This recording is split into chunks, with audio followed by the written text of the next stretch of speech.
Greeting, ladies and gentlemen. Today we're gonna continue our discussion into a fit question. For the solid steel shaft shown, G equal to 77 gigapascal, determine the angle of twist at A, which is in here. B, there is question A and question B. Assume the steel shaft is hollow with a 13mm outer diameter and a 20mm inner diameter. So in the initial condition, this shaft were in solid. Then B question, the questioner asking us, what if the solid cylinder were changed into some hollow one? So what is the new angle of twist at A? So that is the what essentially the question asking us. Without any further ado, let's go to the problem solving. So as usual, we need to draw the FBD. That is the question number 3, question number 5. So we need to draw the FBD for entire system from point A to the end. So you will have 220 Newton meter. If you take a look in front view, then the top will have a direction, upward direction. So this is the top that been applied, 220 Newton meter, and it will have an internal top, the same magnitude but in a different direction, which is downward. The question asking what is the angle of twist. So we need to use an equation, call it a strain equation, elastic shearing strain formula, which is respect to, I don't know how to pronounce this stuff, but essentially what it is the shearing strain. It is shearing strain equal to C phi over by L. Phi is the angle of twist in the form of rate, and C in this condition is the radius from origin of this solid shaft into point of analysis. Value of L in here, that will be length 1.8 meter. So since that we want to find out the value of phi, then it will remain unknown. We'll have an C, which is the radius for the solid cylinder, will be 13mm. You need to convert into meter. You divide by 2 and convert into meter. Thus you will get 0.015 meter right there. The length, that will be 1.8 meter. So if I tend to answer what is the value of phi, you need to know what is the shearing strain. We have another equation to classify shearing strain, which is shearing strain equal to tau maximum over by G. G is the modulus of elasticity, if I'm not mistaken. Let's confirm it. Modulus of rigidity or shear modulus. So modulus of rigidity, which is G. So tau maximum over by modulus of rigidity. It been given modulus of rigidity, that will be 77 giga, which is G, will be 77 gigapascal. The tau maximum we need to find out. We can do that by this formula, which is tau or shear stress equal to top, internal top, times by the C or the radius in that condition over by J, which is polar moment of an inertia. So we continue to our question. Tau maximum equal to we have in here there will be an internal torque 220 Newton meter. Then I'm cancel out the value of C, since that below there will be the power of force, so I'm just cancel out C from in the above side by the below side. That we will get pi over by 2. 0.015 we have the same radius, 0.015 the power of 3. So you will get shearing stress 41.5 megapascal. Then you return to this equation. You include the data, which is tau maximum in here. Thus you will get shearing strain equal to 5.38 times by 10 the power of -4 in the form of meter. So we return into our core equation, which is in here. Since that we know what is the value of shearing strain, we can now solve the phi. So we'll get the phi that will be 0.06468 in the form of rate. We need to convert into degree, which is we need to times by 118 degree over by pi. Thus the value will be 88.7 degree, 3.7 degree. So that is for the A problem. Now for the B problem, the same condition, but this solid cylinder will change into hollow one. So we'll have a hollow cylinder. It is very essential for us to understand the behavior of the shearing strain and shear stress in the hollow cylinder. Since the hollow cylinder have two diameter, which is internal diameter and outer diameter, it is logic to say that it will have a maximum value for shear stress and maximum value for shearing strain, and also have a minimum value for shear stress and shear strain.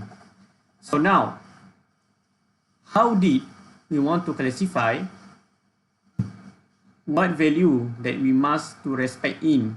What I mean is, like I said, we have two radius, which is in a hollow cylinder. You have a maximum and you have an inner radius and the outer radius that will bring into shearing stress into minimum and maximum shearing strain, minimum and maximum shearing stress.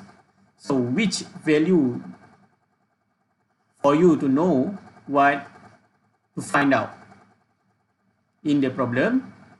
How did we want to classify? We didn't want to find out the maximum or the minimum. It is from the question. Assuming the steel shaft is hollow with a 30 mm outer, it's not from here, but in question A, it has been asking the maximum. How did I know it is maximum? It is because it is solid cylinder. So it is just justice to say that the analysis for A question and B question need to respect into maximum. So it is just my assumption to make an analysis in the maximum condition, then I get the exact answer. But the logic, like I said, like that, which is you make an analysis for the A question, thus you will get the value. Then I'm assume the maximum value for the solid cylinder. So we need to respect the maximum value also in the hollow cylinder. That's why I'm choosing maximum shearing strain analysis. That will equal to C times by phi over by L, which is the value of C, since that it have a two radius, hollow or the inner and the outer. According to the diagram, if you can see right here, the shear stress and strain will increase from this point to this point. So this means maximum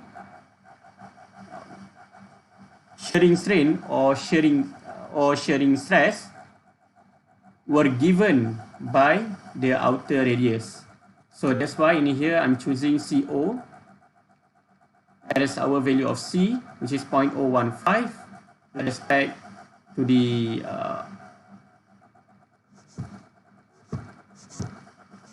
this value, which is 13.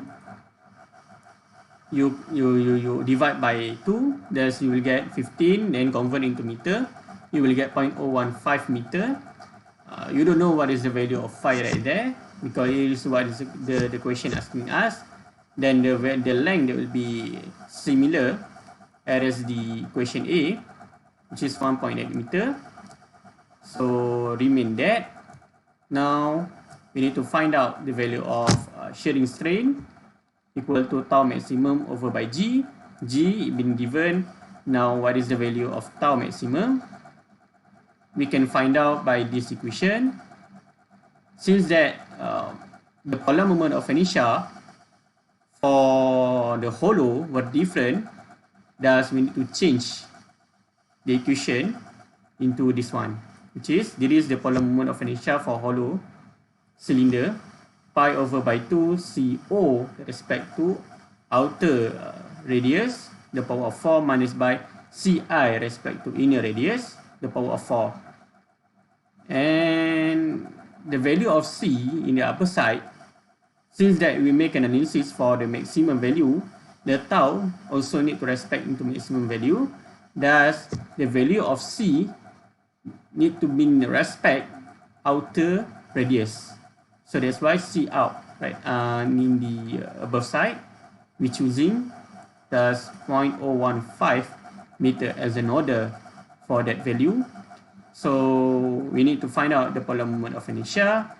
The C in been given in the equation, which is 20 millimeter in the diameter, divided by 2, change into meter.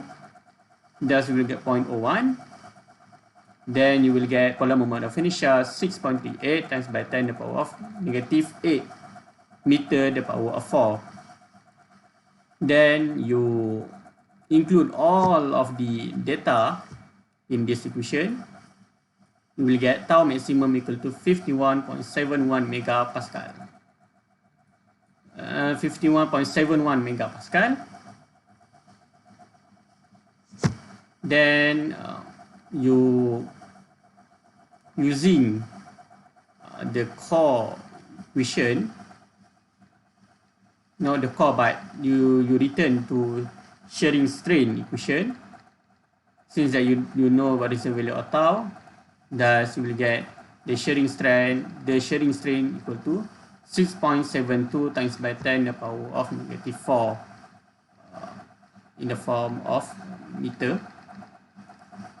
So you go back to our original or core equation, which is this one. Tau shearing strain maximum equal to C phi over by L.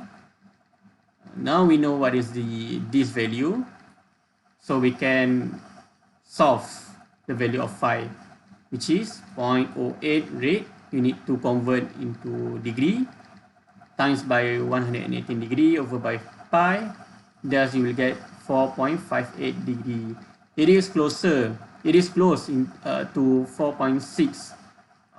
What is the number? 4.62. I think it is depend on the decimal places that we were using.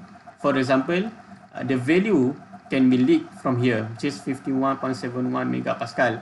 If you calculate this value, essentially, and there is a lot of decimal places, but I'm just taking 2 of it. So 51.71.